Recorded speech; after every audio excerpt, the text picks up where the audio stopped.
तर जय शिवराय मित्रांनो, मी वेदांत. आज काय दुपारी घरात रेंज नव्हती म्हणून आलो स्लॅबवरती येऊन बसलो. तसंच अख्ख्या स्लॅबवरून होतं, एका जागेवर सावली होती, मी तिथं बसलो. इथं माझ्या पुढे जी बाज होती त्या बाजाचा पाय मी ट्रॅक्टरने रिव्हर्स घेताना मोडलेला. तसंच मग आलो दुकानापाशी आल्यावर पोरं होती तेव्हा तसंच ऊन लागत होतं म्हणून तिथून घेतला माझा.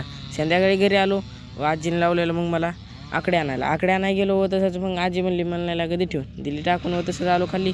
हे सायकलचं चाक मी उचललं पुढं आणि निघालो मागचं चाक.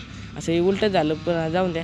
आता बारक्या सायकलला हवा मारली होती, हवा मारल्यावर आल्या त्या बुडबुड्या आल्या ते म्हणून मी म्हणलं चेक करून घ्या. तुम्ही काढत असताना सायकलची टूप आणि मग टाकत असताना पाण्यात, पण मी बिना टूप काढता डायरेक्ट टायर चेक करून घेतलं.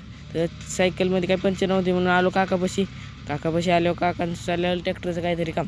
तिथं वाढू थांबलो. तसंच मग आलो वाडीतल्या पोरांपाशी आलो. पिल्या बघा कसं करतोय. तर पिल्या म्हणाला काय ब्लॉगमध्ये घेऊनच टाक. ते म्हणलं चालतंय बॉस, काय अडचण नाही, घेऊ ब्लॉगमध्ये तुम्हाला बी. धन्यवाद, भेटू पुढल्या ब्लॉगमध्ये.